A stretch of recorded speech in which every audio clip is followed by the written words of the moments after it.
Firstly, on the Tata Motors, we have the JLR update coming in for the third quarter and a big buyback announcement coming in for Bajaj Auto, and that's why we are discussing both of these stocks. Firstly, on Tata Motors, the third quarter of JLR seems to be pretty decent, wherein the wholesales has seen a jump of close to 4% sequentially, while their retail sales have seen a jump of 2% quarter on quarter, wherein their order book has has come a little lower to 148,000 units for the quarter three. That's a decline of 20,000 units on a quarter-on-quarter basis, but that's on the expected line. The key to note in this data is that this time the company didn't come out with its free cash flow number, which used to be a big positive trigger for the stock, because the analysts were actually tracking the kind of debt reduction plans the company has, the kind of a growth in their free cash flow number. So that number is actually missing, but JP Morgan is highlighting that going ahead in the results, this number will be the key to watch. Their debt reduction plans, as well as JP Morgan continues to have their overweight stance on this one with a target price of 925 rupees. So that's the news flow on Tata Motors.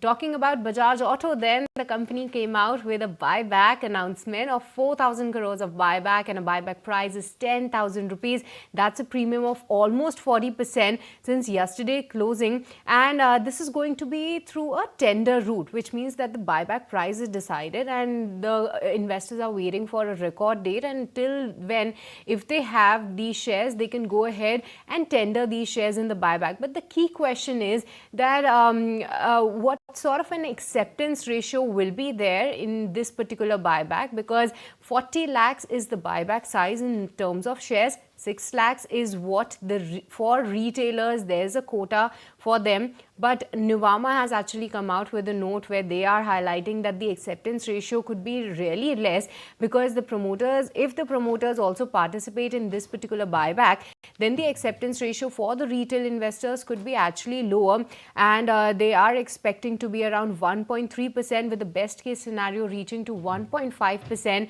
And this means that from today's upside, from today's market price, the upside on the gains could be a little limited. So that's the announcement on buyback, but definitely the kind of a buyback price that the company has come out with, 10,000 rupees, is definitely a big positive and a big premium since yesterday's closing.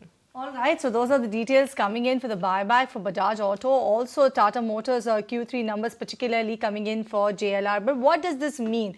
The fact that the Bajaj Auto's buyback is at a premium, should you actually go ahead and invest in the stock right now? Or if you already invest in the stock, what should you do? Should you actually tender those shares in the buyback or no? And also, what should you do with Tata Motors if you're invested in? I know Kunal will always say that yes, stay long on Tata Motors, but hopefully let's see what he says for the near term. So let's bring on board our experts for today. We have Kunal Bothra on the technicals, while on the fundamentals, we have Mr. G. Chokkalingam joining us. Very good morning to both of you. Thank you so much for joining us on Buy Now Sell Now. Mr. Chokkalingam, let me first come to you. We know that Bajaj Auto has announced a buyback. The buyback price that they've set is at around 10,000 rupees per share. But like Shrishti was saying, the acceptance ratio for retail investors is likely to be low.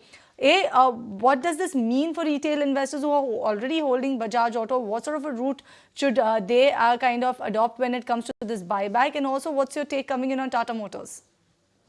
Yeah, good morning. I think it's a positive development for Bajaj Auto shareholders in general, but the impact will not be very significant because, as your colleague rightly mentioned, they are buying back just 1.41% of the paid-up capital.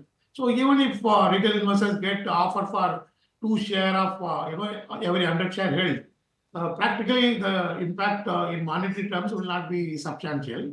On the other hand, if you look at the fundamentals, it trades at around 25 times FY25, 1 year forward earning. I think this is fairly priced, though it is doing extremely well on the domestic front. Exports have grown only around 2 to 3% in the recent month, and exports account for almost 40% of the total sales. And I don't see any big uptick on export front for Indian two-wheelers in the short term. So therefore, considering all these facts and also the fact that the stock has already moved up nearly 100% from the bottom, I think this is a good opportunity to book profits.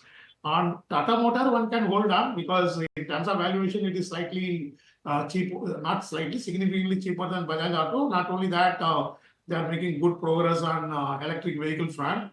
And considering these facts, one can hold on Tata Motor for another 5 to 10% gain. Once it reaches 5 to 10%, then one can exit Tata Motor. Otherwise, one can continue to hold Tata Motors.